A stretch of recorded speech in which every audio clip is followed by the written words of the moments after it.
भारत के आज के जीवन फोन इन कार्यक्रम में आप सभी का बहुत बहुत स्वागत है। नमस्कार। आज के अंक में हम बात करेंगे बच्चों के स्वास्थ्य के बारे में। यहाँ जैसे ही बच्चा गर्भ में आता है, यानी कि गर्भावस्था के समय क्या क्या परेशानियां हो सकती हैं, कैसे उनका पता लगाया जा सकता है, क्या उनका निदान संभव है या नहीं है, और साथ ही साथ जब बच्चे का जन्म होता है उस समय किन बातों का ध्यान रखना बहुत जरूरी है, नहीं तो क्या क्या परेशानियां हो सकती हैं। और धीरे धीरे जैसे जैसे उम्र का पड़ाव जो है वो बदलता रहता है, वैसे में अपने बच्चों की देखभाल हम कैसे करें, आज हम इसी विषय पर बातचीत करेंगे। और हाँ, आज फोन इन कार्यक्रम है तो आपसे हम इसी विषय पर सवाल भी लेंगे। तो जल्दी से आप अपना फोन उठाइए और नंबर नोट कर लीजिए। हमारा नंबर है 0651-2282-607।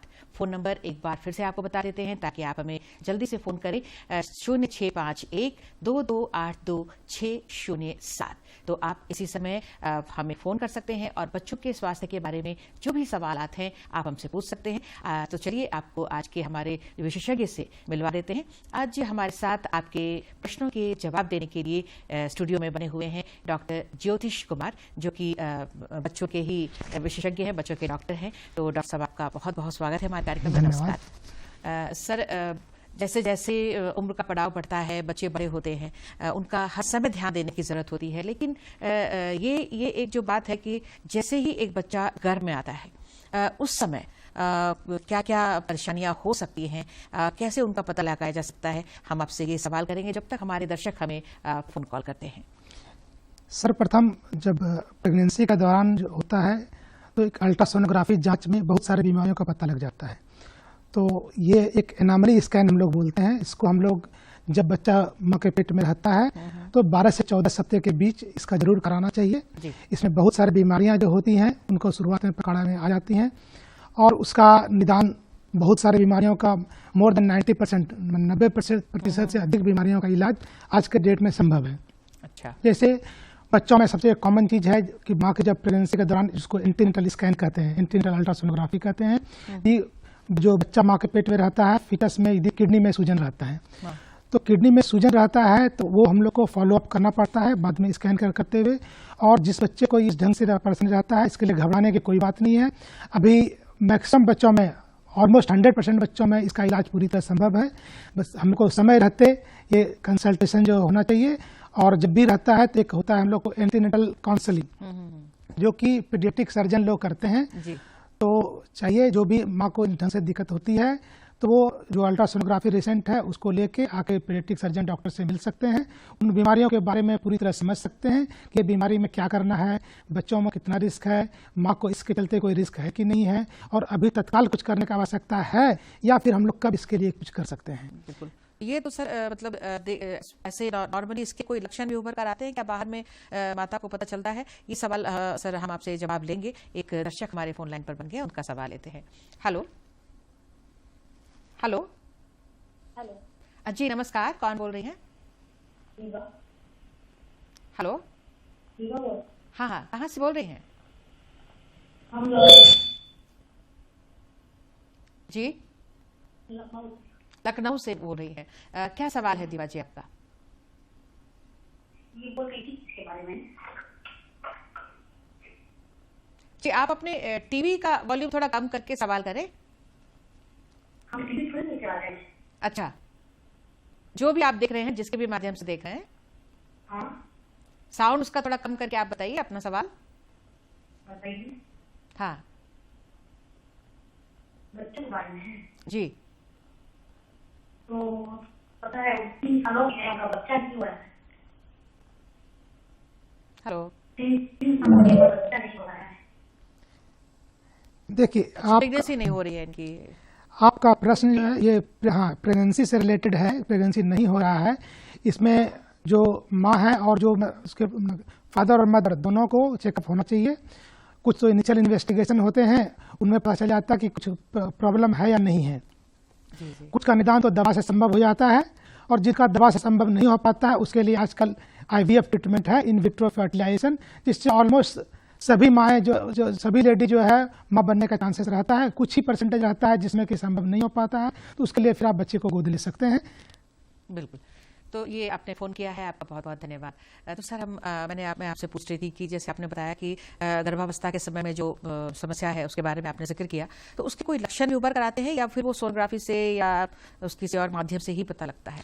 अर्ली स्टेज ऑफ प्रेगनेंसी में जैसे बच्चों को जो भी समस्या होता है वो तो एक अल्ट्रासोनोग्राफी में पता चलता है, और उसमें माँ को ही होता है दिक्कत उसमें।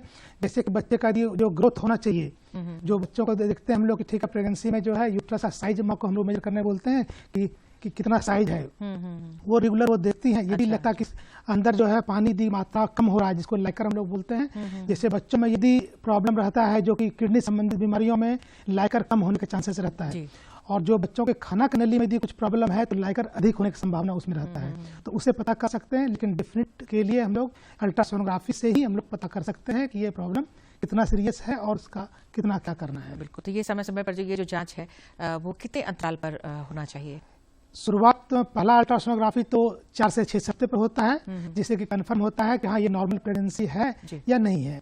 दूसरा स्कैनिंग फिर हम लोग 10 से 12 सप्ताह पर कर सकते हैं, जिसमें एनोमली स्कैन कहते हैं। उसमें हम लोग एक डाउन सिंड्रोम बीमारी है जिसमें जो कि पता चलता है, उसको कहते हैं नुकल थिकनेस, जो कि गर्दन के पास का फैट थिकनेस को मेजर करता है अल्ट्रासोनोग्राफी से, उसे पता चलता है। और जो 12 से सप्ताह के लगभग में जो हम लोग एनोमली स्कैन करते हैं वो पर्टिकुलर इसी के लिए होता है कि बच्चों में जो होने वाला बच्चा है फिटस, उसमें कुछ जन्मजात विकृतियां हैं या नहीं है। तो कुछ जन्मजात विकृतियां उस समय डिटेक्ट होता है तो फिर हर मंथ पे उसका अल्ट्रासोनोग्राफी करना जरूरी है, और नहीं यदि कुछ उस समय है तो फिर हम लोग सेकेंड टाइमेस्टर लगभग 18 से 20 सप्ताह में फिर दूसरा अल्ट्रासोनोग्राफी होता है। बिल्कुल। और सबसे इम्पोर्टेंट एक चीज़ ध्यान देने की बात है, एक हम लोगों के यहाँ जो बहुत कॉमन देखा जाता है, जो विदेशों में अब कॉमन नहीं रह गया है, एक बहुत सारे देखे होंगे बच्चों का सिर बड़ा हो गया या जन्म लेने के बाद पीठ के ऊपर जो है चाहे निचले हिस्से में या ऊपर वाले हिस्से में गोला रहता है, जो कि नस का गोला कहते हैं, उसको हम लोग मेनिंगोमाइलोसिल कहते हैं। सर इस विषय को मैंने नोट कर लिया है। एक दर्शक हमारे फोन लाइन से जुड़े हैं और इसके बाद इसकी चर्चा हम करते हैं। Hello hello hello. हाँ नमस्ते मैम। हाँ नमस्ते, कौन बोल रहे हैं सर? मैम राजेश कुमार गुमला से बोल रहा हूँ। हाँ राजेश जी, सवाल पूछे।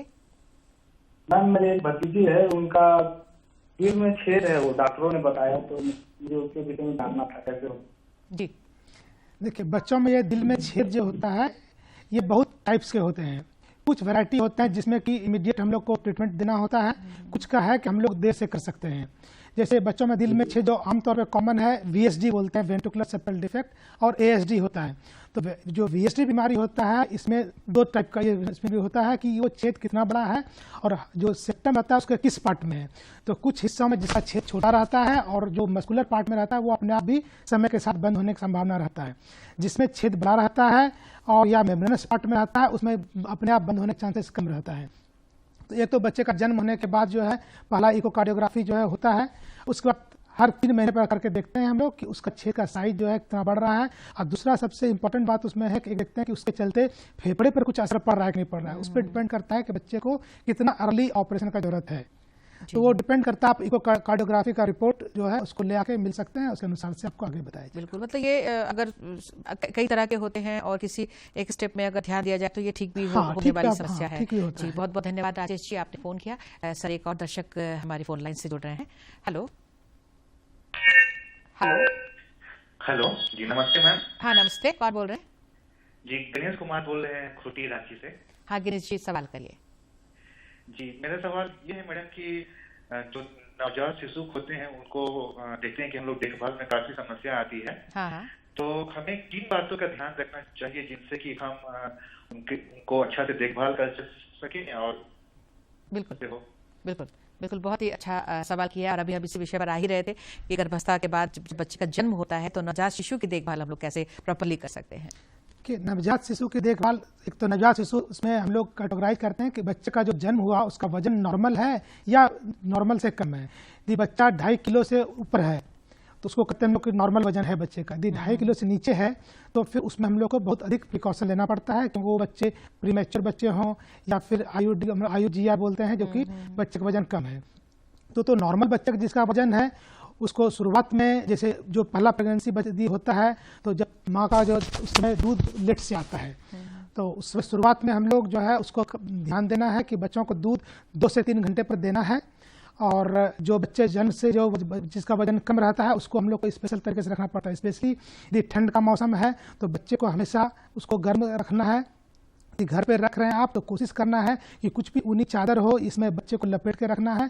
जिस रूम में बच्चा हो उसको रूम को एक नॉर्मल टेम्परेचर हल्का गर्म करके रखना है। और माँ को भी ध्यान देना है कि माँ को सर्दी खांसी नहीं हो, माँ को ठंडे से बचना है। माँ को भी खाना पीना पर ध्यान देना है कि पानी का मात्रा सही रूप में ले, माँ को पौष्टिक भोजन लें, जो फ्रेश फ्रूट्स होता है वो लें, साग सब्जी का मात्रा प्रॉपर मेंटेन करें।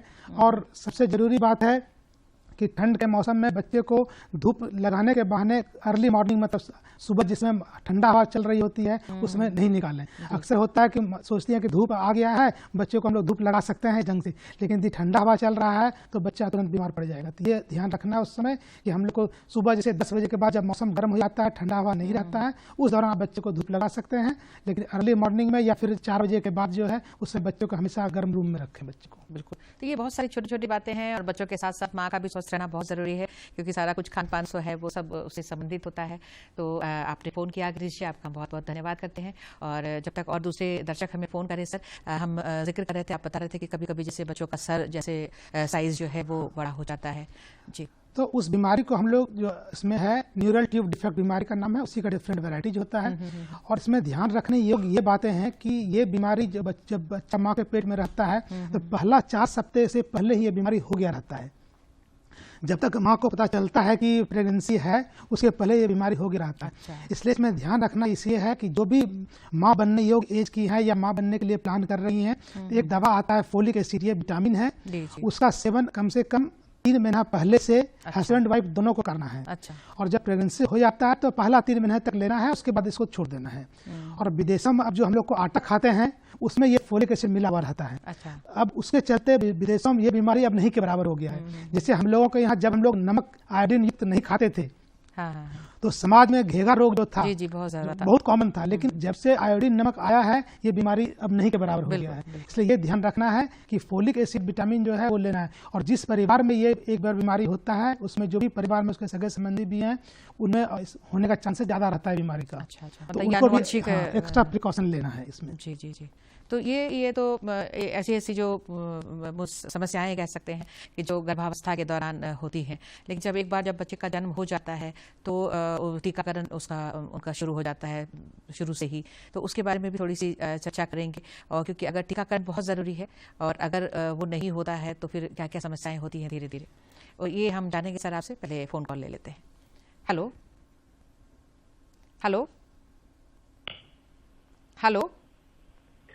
नमस्ते मैम।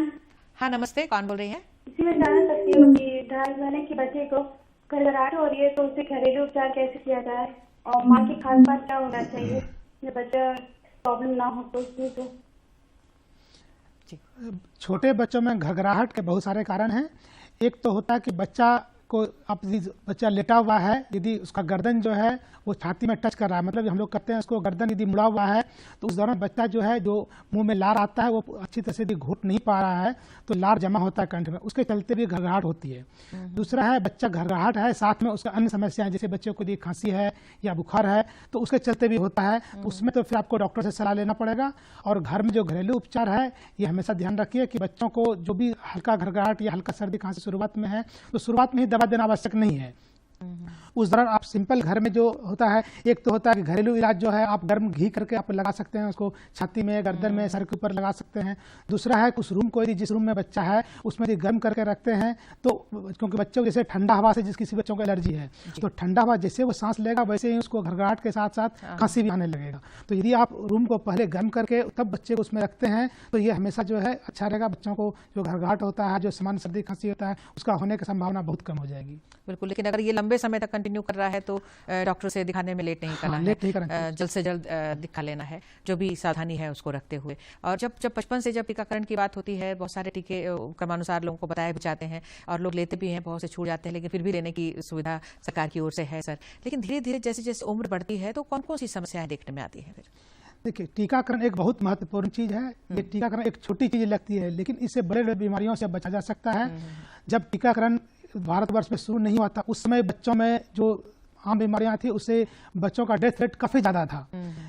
आप सिंपल एक स्मॉल पॉक्स ले लीजिए, पोलियो ले लीजिए, समाज में पहले कितने सारे बच्चे इससे डेथ होते थे या जी। विकलांग हो जाते थे, लेकिन जब से ये इसका वैक्सीनेशन जो है सरकार पूरी तरह से शुरू हुआ तो ऐसे बीमारियों से ऑलमोस्ट अब स्मॉल पॉक्स अब नहीं होता, टोटी रेडिकेट हो गया है, पोलियो रेडिकेट हो गया है। बिल्कुल। अब जो कॉमन बीमारियां अभी भी हैं जो कि हम लोग जैसे BCG वैक्सीनेशन जो जन्म के साथ बच्चों को पड़ता है, जिससे एक बीमारी ट्यूबरकुलोसिस से बचा जा सकता है, और ट्यूबरकुलोसिस काफ़ी गंभीर बीमारी है, इसलिए हमेशा जो जन्मजात बीमारी है जो कि जिसमें कि बचा जा सकता है उस ढंग से, जैसे ट्यूबरकुलोसिस के लिए BCG वैक्सीनेशन है, बहुत सारे हेपेटाइटिस होता है, हेपेटाइटिस A, हेपेटाइटिस B, उससे बच सकते हैं जो आम तौर पर हम लोग जॉन्डिस बोलते हैं। कहने का मतलब है कि कई सारे जो वैक्सीनेशन है उसको जरूर ले लेना चाहिए, और इस पर हम चर्चा जारी रखेंगे। एक दर्शक हमारे फोन लाइन पर हैं। Sir hello. हेलो। हाँ जी नमस्कार, कौन बोल रही हैं? मैं तबस्सुम परवीन बोल रही हूँ डोरंडा से। हाँ तबस्सुम जी, क्या पूछना चाहती हैं? मैं ये पूछना चाह रही हूँ कि मेरे ये पड़ोस में एक लड़का बच्चा है, हाँ। 5-6 साल का है। उसका वो पेशाब का रास्ता जो है वो मतलब कि आगे नहीं होके थोड़ा पीछे है, तो उसका जो करता है वो सीधे नीचे गिरता है, वो फोर्स में नहीं जाता है सामने। तो उसके लिए क्या इलाज है? या हाँ, आपका क्वेश्चन बहुत अच्छा क्वेश्चन है। ये बहुत सारे बच्चों में पाया जाता है। ये देखते हैं, इसको आमतौर पे हम लोग इसको हाइपोस्पिडिस बीमारी करते हैं। इसमें बच्चों में प्रॉब्लम होता है कि जो पेशाब का रास्ता जहाँ सही जगह होना चाहिए, टिप पे होना चाहिए, वो थोड़ा नीचे होता है। इसके डिफरेंट वैरायटीज होते हैं, किसी बच्चे का थोड़ा नीचे होता है, किसी का बहुत नीचे होता है। ये बीमारी का इलाज हम लोग 1 साल से 3 साल के बीच करना होता है। इसका इलाज ऑपरेशन है, और ऑपरेशन से अब जो एक्सपर्ट आ गए हैं, हम लोग पीडियाट्रिक सर्जरी जो एक्सपर्ट हैं वो लोग के ऑलमोस्ट 100% सक्सेस रेट इसमें है, और एक बार में पूरी तरह से इलाज संभव है, और बच्चा नॉर्मल बच्चों की तरह पेशाब कर सकता है। लेकिन इसमें ध्यान देने योग्य बात है कि बच्चों में 3 साल के बाद ये एहसास होता है कि मेरा लिंग जो है वो और बच्चों की तरह नहीं है, या पेशाब जो और बच्चे करते हैं उस ढंग से मेरा नहीं होता है। इसलिए हमेशा हम लोग कहते हैं कि प्री स्कूल एज, जो कि आजकल प्ले स्कूल में बच्चों को 3 साल के बाद भेजते हैं, उससे पहले यह ऑपरेशन करा देना है, ताकि बच्चों में ये हीन भावना ग्रसित नहीं हो कि मेरा जो है नॉर्मल नहीं है, हम पेशाब जो है खड़े होकर नहीं कर सकते हैं। खड़े होकर करने पर ऐसे बच्चों को जो बीमारी रहती है उनका पैंट भींगेगा या नीचे की तरफ पेशाब जाता है। इसलिए कोशिश करना है कि 1 से 3 साल के बीच इसका पीडियाट्रिक सर्जन डॉक्टर से मिलकर इसका ऑपरेशन करा लें। यह पूरी तरह से ठीक होने वाली बीमारी है, और आगे जाकर फ्यूचर में इसके चलते कोई परेशानी नहीं होती है। बिल्कुल। और आप तो बच्चों के सर्जन हैं, तो इस तरह की कई समस्याओं का निदान आपके हाथों हुआ होगा, तो हम उम्मीद करते हैं कि ये जो इनकी समस्या है वो बहुत जल्द दूर हो जाएगी। अपने नज़दीकी सर्जन से मिलकर ये ऑपरेशन करके ये पूरी तरह से ठीक होने वाली समस्या है, इसमें देर नहीं करना चाहिए। तो सर हम लोग अपनी बातचीत जारी रखेंगे। धीरे धीरे बढ़ती उम्र में सर आप बता रहे थे कि टीकाकरण का कितना महत्व है, और बढ़ती उम्र के साथ साथ कौन सी परेशानियां हो सकती है या इनसे बचाव हो सकता है? ये कॉमन टीकाकरण तो हम लोग जैसे DPT हुआ, डिप्थीरिया, परटूसिस, टेटनस से बचाव होता है, और एक जो उसके बाद 10 साल के एज में बूस्टर डोज होता है, जी। जो हम लोग देते हैं, टेटनस का है, उसका बूस्टर डोज जरूर लेना चाहिए। और एक लड़कियों में एक आजकल जो है, जो भारत सरकार ने अभी उसका वैक्सीनेशन को शुरू किया है, human papilloma virus, HPV vaccination. वो वैक्सीनेशन बहुत जरूरी है, क्योंकि एक जो सर्वाइकल कैंसर नामक बीमारी होती है, जिससे अभी भी इंडिया में लाखों महिलाएं इनसे ग्रसित होती हैं, और बहुत सारे डेथ भी होते हैं। तो ह्यूमन पैपिलोमा वायरस उसका एक मुख्य कारण होता है सर्वाइकल कैंसर होने का, उससे बचा जा सकता है। ये 10 साल से 15 साल के बीच लड़कियों को ये वैक्सीनेशन लगता है, और वो वैक्सीन लगने के बाद ये ह्यूमन पैपिलोमा वायरस से बचा जा सकता है, और फ्यूचर में जो सर्वाइकल कैंसर बहुत जो जानलेवा बीमारी होती है उसे पूरी तरह से बचा जा सकता है। इसलिए जो भी बच्चियां 10 साल से 15 साल के बीच में हैं, उनको माता पिता नजदीकी सेंटर में जाकर इसका वैक्सीनेशन जरूर करवाएं। मतलब 15 साल ही इसका जो है, 10 साल से 15 साल के बीच, 10 से 15 के बीच में ये जो है, ये और बिल्कुल नया ये टीकाकरण है, शुरू हुआ है, और इसको जरूर हमारे सभी दर्शक सुन रहे होंगे, सभी पेरेंट्स सुन रहे होंगे, तो ये अपनी बेटियों को ये जरूर लगवाना चाहिए सर। और अभी मौसम भी काफी बदलाव अभी मौसम में देखा जा रहा है। अभी ठंड लगी, फिर बारिश भी हो रही है, फिर अभी थोड़ी धूप भी हो रही है, कभी कभी गर्मी भी लग रही है। तो ऐसे मौसम में आपने तो बहुत सारी बातें बताई हैं, लेकिन जैसे बढ़ते बच्चे हैं या फिर बढ़ती उम्र के बच्चे हैं, उनको क्या क्या सावधानियां रखनी चाहिए, ये आप चलते चलते आपसे पूछेंगे। सर उससे पहले एक दर्शक हमसे जुड़ गए हैं। Hello hello hello. हाँ जी नमस्कार। जी नमस्ते मैम। हाँ कौन बोल रहे हैं? जी मैं कोकर रांची से रानी कुमारी बोल रही हूँ। हाँ रानी जी, क्या पूछना चाहते हैं? जी मेरा सवाल ये था कि जैसे अभी ठंड के मौसम है, तो कुछ दिन बाद गर्मियाँ आने वाली है, तो तुरंत जैसे 6 महीने का बच्चा है तो उसके लिए तुरंत एक परिवर्तन हो जाएगा, तो कैसे बच्चे का ख्याल रखा जाए कि मतलब बीमार ना पड़े? बिल्कुल, अगर आप हमारा कार्यक्रम देख ही रही हैं तो अभी जस्ट मैंने यही सवाल ही किया था कि बदलते मौसम में हमें क्या एहतियात और बरतने हैं। देखिए 6 महीना का एज जो है बच्चों के लिए बहुत क्रिटिकल होता है। जैसे मौसम बदलता है, ठंड से गर्मी आ रहे हैं, उसी तरह से 6 महीना का बच्चे का ट्रांजिशन होता है कि बच्चा माँ के दूध के बाद अनाज पर जाता है। तो इस दौरान 6 महीने में जब ध्यान देना के योग्य बातें ये हैं कि जब बच्चा 6 महीने का होता है उसमें अनाज जो आप शुरू करते हैं तो हमेशा कोशिश कीजिए कि जो घर में बना हुआ चीज़ है वो दीजिए। आजकल आमतौर पर चलन देख रहे हैं कि बच्चों को जो रेडीमेड फूड बाजार में मिलते हैं, सेरेलैक हो गया या बहुत सारे जैसे दाल मूंग का खिचड़ी भी आजकल मार्केट में आ गया है, लेकिन कोशिश कीजिए उसमें देखिए उसमें जो भी मार्केट में पैक्ड फूड है उस सारे में प्रिजर्वेटिव मौजूद है। अब प्रिजर्वेटिव आप लोग जान रहे हैं वो एक फॉर्म ऑफ केमिकल है, उसका कुछ ना कुछ दुष्प्रभाव शरीर पर होता ही है। इसलिए जो घर में बना हुआ सुपाच्य भोजन है और ताज़ा बना हुआ है वो घर में ताज़ा बनाइए और उसको जो है बच्चों को दीजिए। और सबसे ज़रूरी ध्यान रखना है कि जैसे गर्मी आता है तो 6 महीने के बच्चों में अलग से पानी हो गया, जूस हो गया, दाल का पानी हो गया, मतलब शरीर में पानी की मात्रा आपको बढ़ाना होगा, क्योंकि ठंड के मौसम में जितना पानी का रिक्वायरमेंट है शरीर के लिए उससे अधिक होता है गर्मियों में। जी जी, तो वो आपको ध्यान रखना होगा कि पानी का मात्रा शरीर में अच्छे से जाए और आप ढंग से दीजिए। कुछ नहीं तो नमक चीनी पानी भी बच्चों को दे सकते हैं, दाल का पानी जो घर में हमेशा अवेलेबल रहता है उसको दीजिए। और यदि आप बच्चों को पानी की मात्रा सही रखते हैं तो आपका बच्चा बीमार जल्द में नहीं होगा। बिल्कुल, तो बहुत सारी बातें सर आपने बताई हैं, खाने पीने के बारे में भी बहुत सारी बातें बताई हैं। कुछ साफ सफाई की भी आपसे हम चर्चा करना चाहेंगे, थोड़ा सा समय है जब फ़ोन कॉल अगर कोई आता है तो, कि सर जैसे बर्तनों का जो यूज़ होता है, बॉटल्स का प्रयोग होता है, तो उन सब की साफ सफाई को लेकर ही क्या उनके चलते भी कुछ बीमारियाँ हो जाती हैं? देखिए, जब भी हम लोग बच्चों को बोतल फीडिंग कराते हैं तो ये हमेशा होता है कि सफाई का ध्यान रखना आवश्यक होता है, नहीं तो बोतल में गंदगी जमा होता है तो वो बच्चों को आपको बीमार करेगा।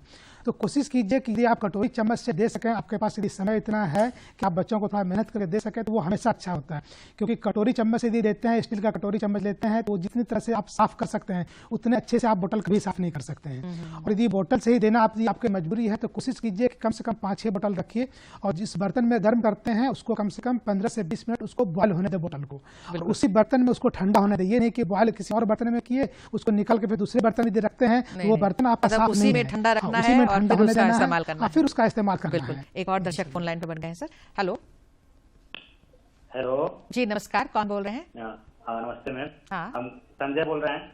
हाँ संजय जी, सवाल पूछिए। मैम 2 साल का बच्चा है। हाँ, वो लेटरिन जो बहुत कड़ा करता है जी। ये भी बहुत आम समस्या हो गई है। जी। हम लोगों को ओपीडी में समझ लीजिए तो 10% बच्चा इसी प्रॉब्लम से लेके आता है। इसमें सारा दोष हम लोगों का है कि हम लोग बच्चों का खान पान शुरू से ध्यान नहीं रखते हैं।